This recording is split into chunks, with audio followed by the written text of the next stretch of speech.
Ma'am, Cobb County Sheriff, you need to leave the restaurant right now. I have not finished my meal, and you cannot make... This is Deborah Lynn Haskell, a 47-year-old Marietta woman who has been sitting at this Applebee's bar for over 3 hours. She is about to find out that "I have not finished my meal" is not a legal defense. Customer. I am a paying You've been asked customer. to leave by the manager, I have ma'am. been sitting here for 3 hours. I Ma'am. ordered food. I have... 47 years old, a house in a gated subdivision off Sandy Plains Road, a real estate license in good standing for 19 years. And in this footage, a Cobb County deputy explaining, slowly, that a restaurant in suburban Georgia has the legal authority to ask her to leave. By the end of this night, Deborah Lynn Haskell would be in handcuffs, on the floor of an Applebee's, screaming at 3 uniformed deputies while a table of strangers filmed her from 12 feet away. The investigation that brought police into this dining room had been building for 90 minutes. 3 felony-adjacent charges, a franchise-wide ban, and 1 sentence, recorded on body camera at 7:13 p.m., that would travel further than she ever imagined. Before we go any further, have you ever watched a stranger lose their entire composure in public over something small? Drop a comment and tell me where you were when it happened. And if you're new to the channel, hit subscribe. We document these public meltdowns every single week, with the full story behind the people in them. Deborah Lynn Haskell was born in October of 1976 in Smyrna, Georgia, the second of 3 daughters to a Delta Airlines mechanic and a part-time bookkeeper at a Buick dealership on Cobb Parkway. The Haskells were not wealthy, but they were specific about appearances. The lawn was edged. The car was washed on Saturdays. The Christmas cards went out the first week of December with a printed family newsletter folded inside. Deborah grew up understanding, before she could articulate it, that the world was divided into people who kept up appearances and people who did not. Her mother used the phrase constantly, "keep up appearances." It meant everything from a clean kitchen to a particular tone of voice at the grocery store. She attended Campbell High School, where she ran on the cross-country team and was, by her own later admission, never the best at anything.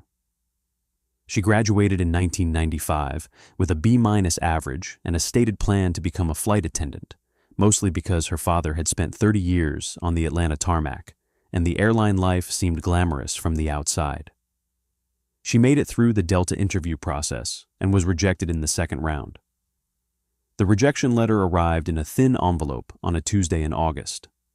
Her mother told her, at the kitchen table, that the airline had made a mistake. The airline had not made a mistake. She enrolled at Kennesaw State University and switched majors 3 times in 5 semesters before settling on communications and dropping out 12 credits short of a degree. In the fall of 1998, 22 years old and living back in her parents' basement, she answered a newspaper ad for a receptionist position at a small real estate brokerage on Roswell Road.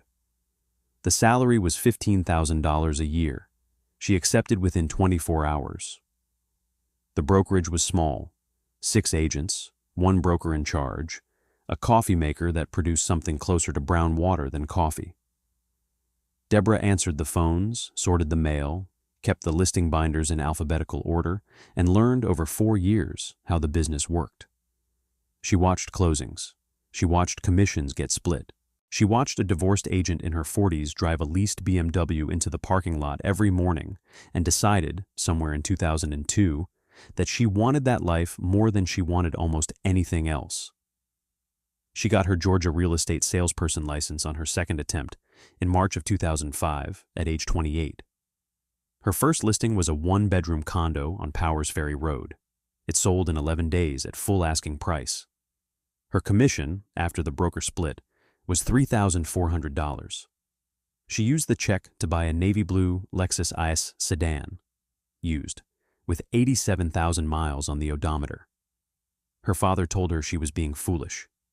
She told him she was building a brand. The phrase, even in 2005, made him wince.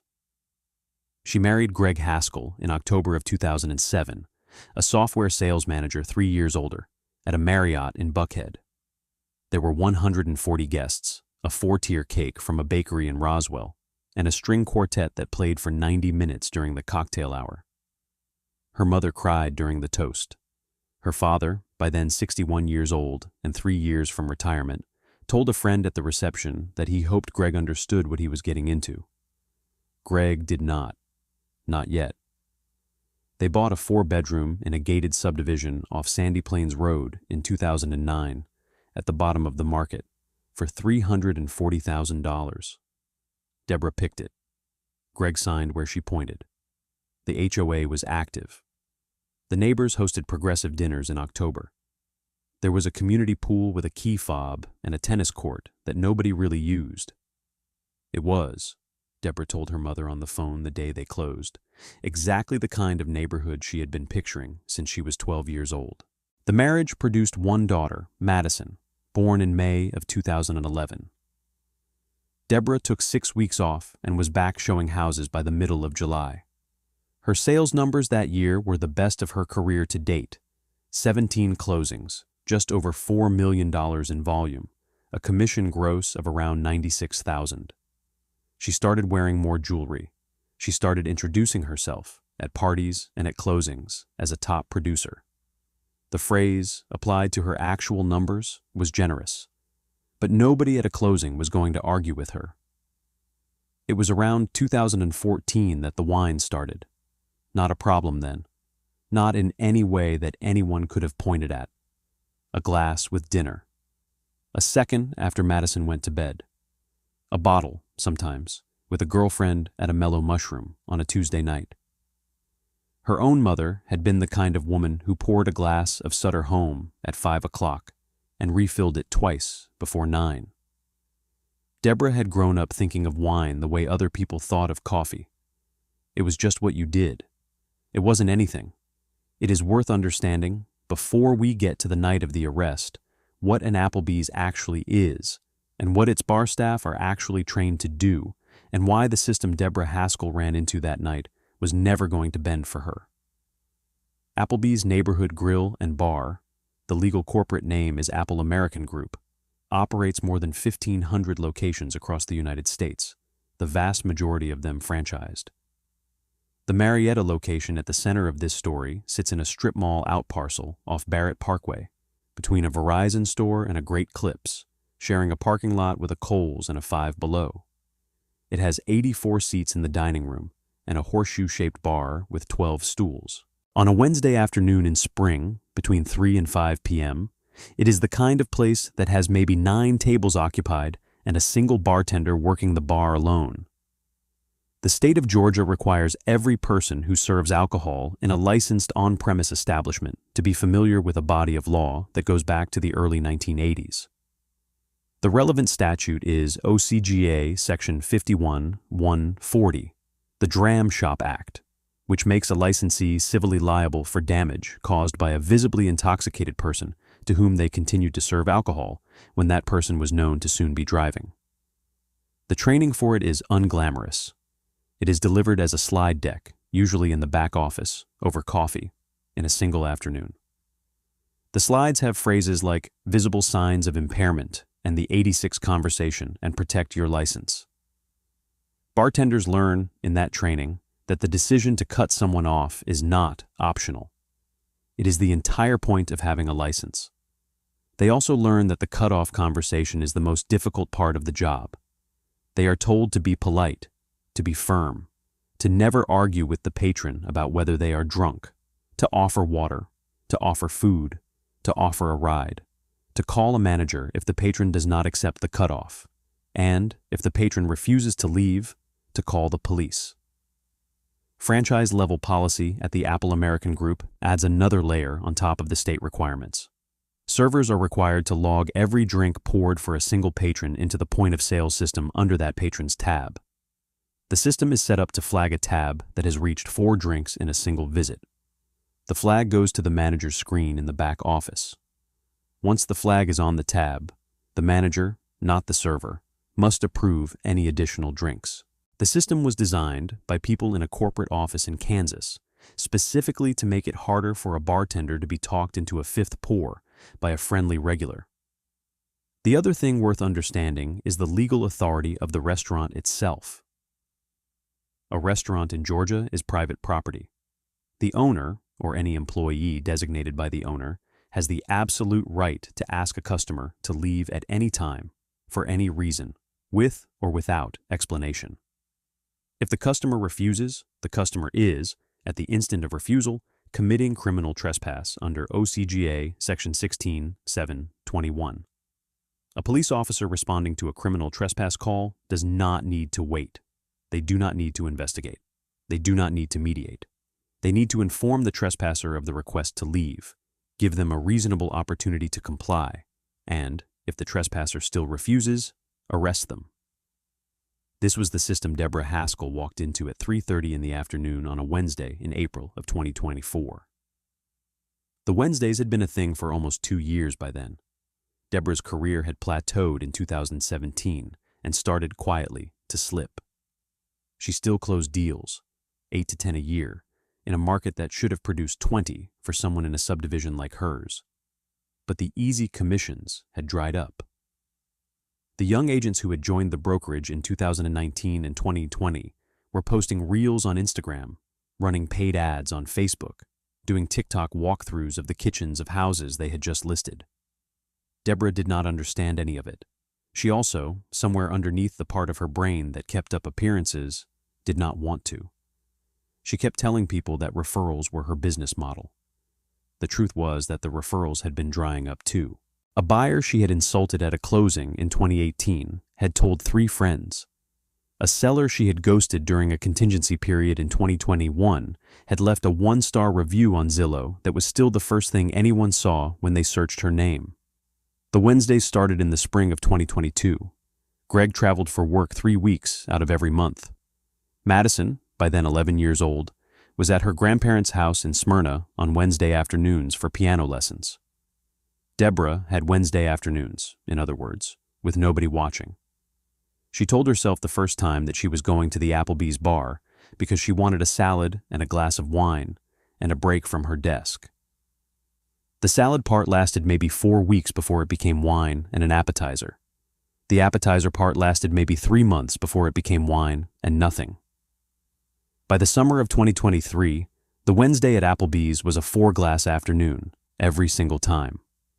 The bartender, a 31-year-old named Caleb, who had been working that bar for almost 5 years, knew her order before she sat down.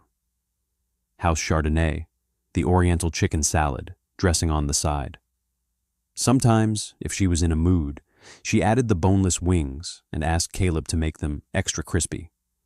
He always said yes. He always rang it in. He always poured the wine. The trouble was that 4 glasses, on a small woman who had eaten nothing but a granola bar at 9 in the morning, was not a controlled buzz. It was, by the 3rd glass, a slur. By the 4th, a problem. Caleb had cut her off twice in 2023, once in August, once in November, and both times she had taken it gracefully, paid her tab, called an Uber, and texted him an apology the next morning. The November time, she had brought him a Starbucks gift card the following Wednesday. He had thanked her. He had also, that same afternoon, mentioned the previous week's incident to his manager. The manager had logged it in the daily report. The daily report mattered. Apple American Group, like every large franchise operator, kept incident logs on regulars whose tabs got flagged. Deborah's name was in that log 9 times between January of 2023 and March of 2024. Each entry was a single line: date, time, drinks consumed, behavior at cutoff. She had no idea the log existed. She had no idea that, by the spring of 2024, the manager of that Applebee's had circulated a printed version of her log entries to every server and bartender on staff with a note that read, in red Sharpie at the top, 4 drink limit, no exceptions. Escalate to me at 3. The slipping was visible to everyone but her. Greg had asked her, in February of 2024, whether she thought she had a problem with wine. She had laughed in his face. He had not asked again. Madison, then 12, had started spending more weekends at her grandparents' house in Smyrna without anyone formally arranging it. The HOA had sent 2 letters in 2023 about the condition of the front lawn. Deborah had thrown both letters in the kitchen trash without reading past the subject line. Her father, in November of 2023, had told her on the phone that he was worried about her.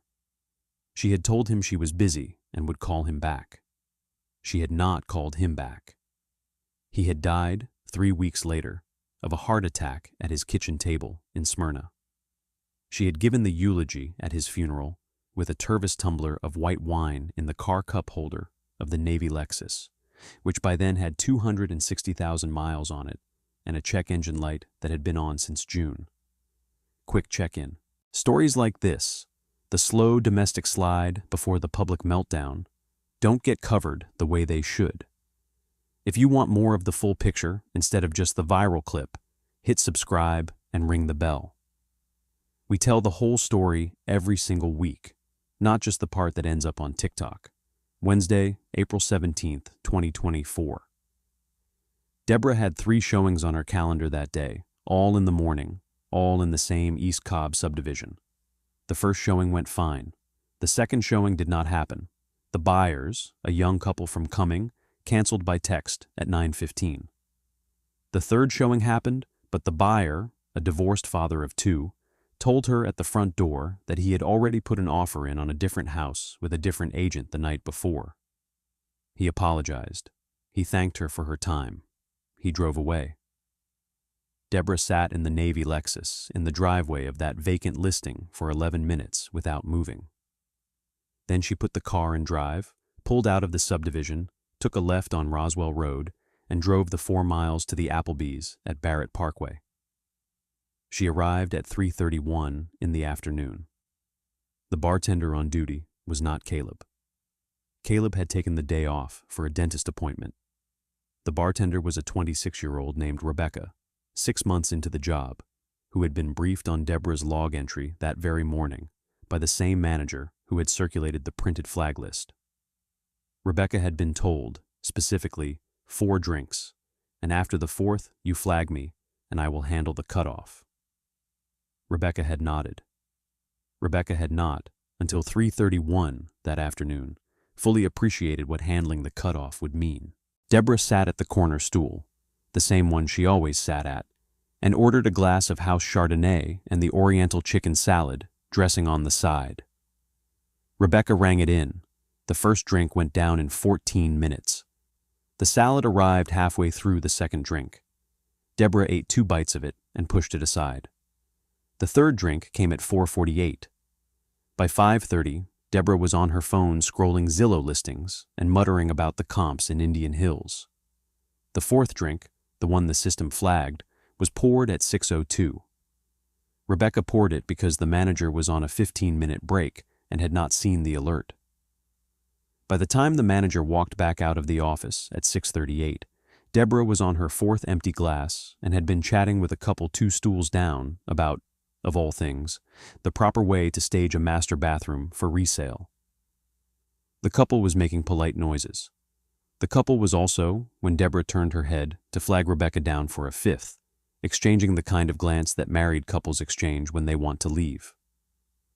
The manager, a 38-year-old named Brian, who had been running that store for 6 years, walked behind the bar, looked at Deborah's tab on the screen, looked at Deborah, looked back at the screen, and tapped Rebecca on the shoulder.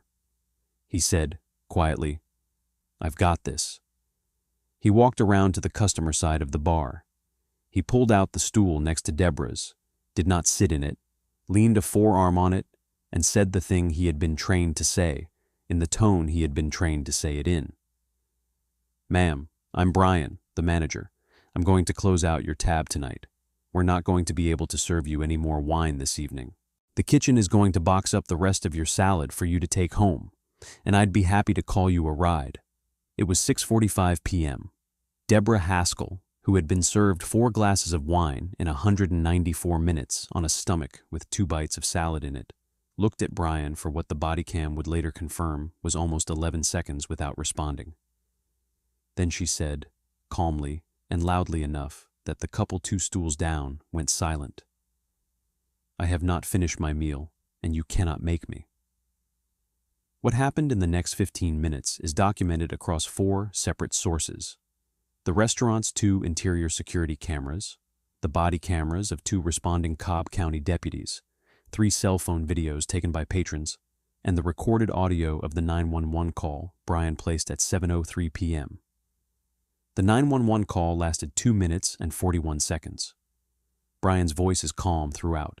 He identifies himself, identifies the location, gives the address, and tells the dispatcher, "We have a customer at the bar who has refused to leave after being asked.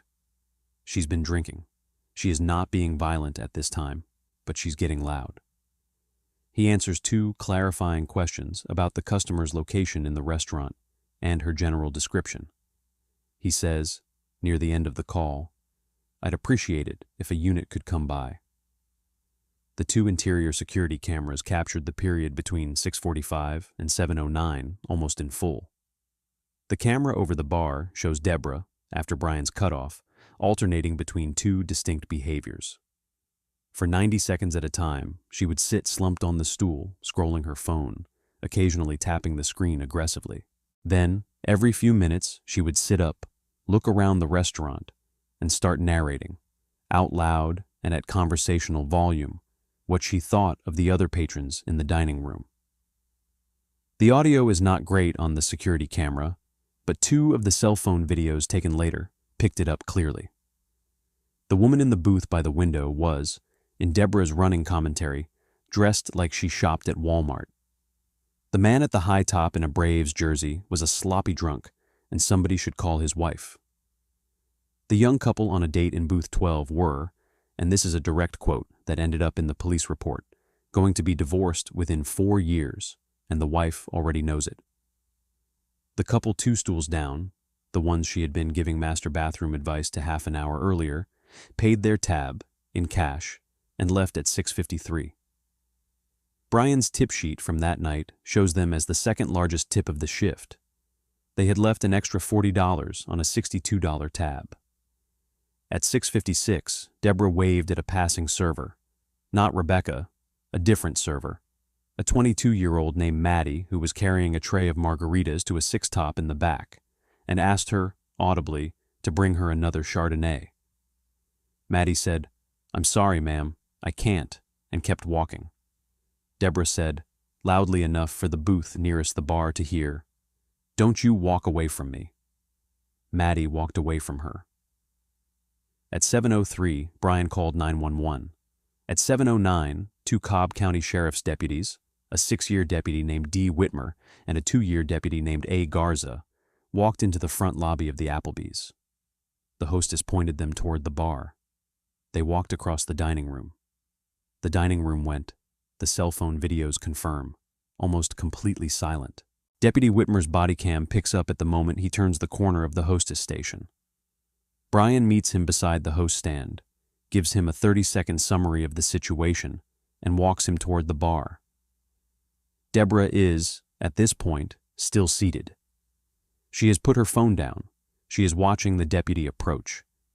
What the investigation later established, through tab records, security footage timestamps, and witness statements from Brian, Rebecca, Maddie, and 3 patrons who provided phone numbers, was that Deborah Haskell had consumed 4 glasses of house Chardonnay at 6 ounces each over 194 minutes. Her tab, at the moment of cutoff, was $94.11. She had not paid it. The tab remained open, unsigned, on the bar in front of her when the deputies walked up. It also established that the Marietta Applebees had, on file with corporate, the 9 prior incident log entries on Deborah from the previous 15 months. None of those prior incidents had involved police. All of them had involved Brian, in the same khaki pants and the same black manager polo, having the same conversation with her at the same horseshoe bar. Every single time, she had paid the tab and left. The 10th time was different. Deputy Whitmer's body cam runs continuously from the moment he keys it on in the patrol car at 7:06 p.m. through the booking process at the Cobb County Adult Detention Center at 8:34. The portion relevant here runs from 7:09 to 7:19, 10 minutes. He walks up to her stool.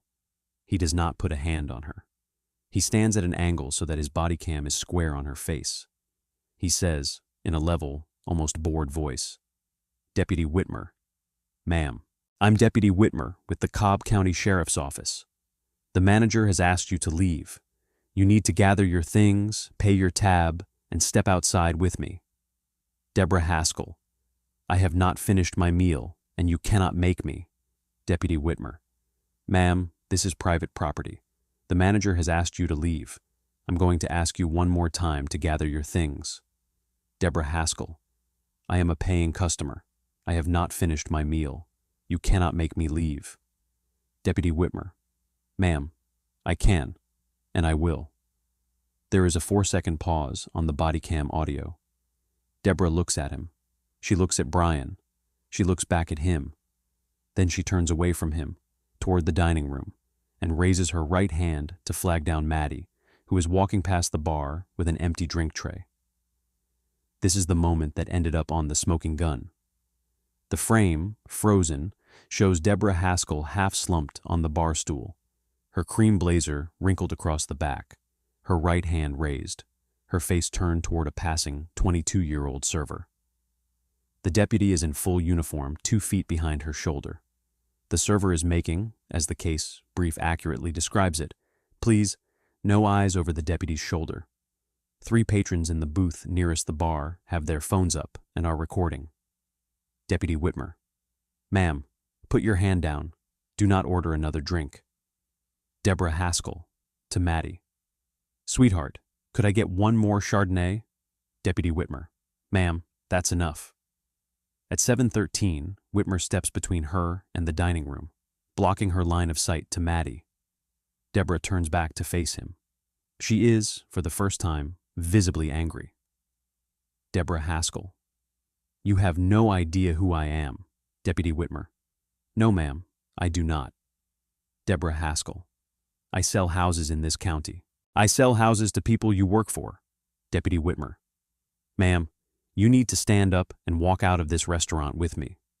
She does not stand up. She picks up her phone. She starts typing on it. Deputy Garza, the second deputy, has now moved around to her other side. He is standing 2 feet from her left shoulder. Whitmer says, one more time, "Deputy Whitmer, ma'am, final time, stand up." Deborah Haskell: "I am calling my husband." Deputy Whitmer: "You can call him from outside." At 7:18, Whitmer reaches forward to take the phone out of her hand. She does not let him take it. He does not pull. He has his hand around her wrist, lightly, and is asking her to release the phone. She, instead, reaches out with her free hand and grabs the forearm of his uniform sleeve and pulls. This is the moment the obstruction charge gets written. Garza, behind her, deploys what the report calls an arm compliance hold. He takes her free arm at the elbow, rotates it gently behind her, and lifts her off the stool. The stool wobbles. The phone clatters onto the bar. Deborah Haskell, on her feet for the first time in 3 hours and 48 minutes, screams. And the audio on Whitmer's body cam is loud enough that it briefly clips, "Deborah Haskell, get your hands off me." The restaurant goes silent. The Booth 12 couple Deborah had said would be divorced in 4 years has their phones up. The Braves jersey man has his phone up. A woman 2 booths over is on her own phone calling somebody. The audio later identified her on a call with her sister in Ackworth, saying, quote, "You will not believe what is happening at the Applebee's right now." At 7:19 p.m., Deborah Lynn Haskell is in handcuffs on the dining room floor of an Applebee's at Barrett Parkway, on her knees, with 2 Cobb County deputies on either side of her, with her cream blazer pulled halfway off one shoulder, and with at least 4 cell phone cameras recording her from a distance of less than 15 feet. She is crying. She is also, the body cam confirms, still talking. She says, more than once, on the way out of the restaurant, "I have not finished my meal." She was transported to the Cobb County Adult Detention Center on Cole Street in Marietta, booked at 8:34 p.m. on 3 charges: public drunkenness under OCGA Section 16-11-41, obstruction of a law enforcement officer under Section 16-10-24, and criminal trespass under Section 16-7-21, and held in a holding cell pending sober release. Her mugshot was taken at 8:41. It is the photograph the AJC ran 4 days later. In it, her hair is on one side of her head. Her blazer collar is folded under itself. Her eyes are red. She is not looking at the camera. She is looking at the floor. Greg Haskell got the call from the jail at 9:12 p.m. He was in a Marietta in Charlotte for a sales conference. He paid for an Uber to drive his wife from the jail back to their house in the gated subdivision because his daughter, 12 years old, was alone at his in-laws for the night, and he could not get home until the next morning. The Uber driver, a Lyft and Uber double shifter named Marcus, told the AJC reporter later, on the record, that Deborah did not speak for the entire 41-minute ride. He said she sat in the back seat with her purse on her lap and her hands folded on top of the purse, and she looked, in his exact words, like a woman who had just woken up from a long sleep and was trying to remember her name. The phone footage went online before Greg's flight had landed in Atlanta the next morning. The longest clip, a 46-second video taken by a woman in booth 12 named Rachel, was uploaded to TikTok at 11:04 p.m. on the night of the arrest with the caption, "I have not finished my meal." It hit 100,000 views by sunrise. By noon the next day, it was at 2.3 million. By the end of that week, it was at 14.8 million across TikTok, and the cross-posts to Instagram Reels and YouTube Shorts.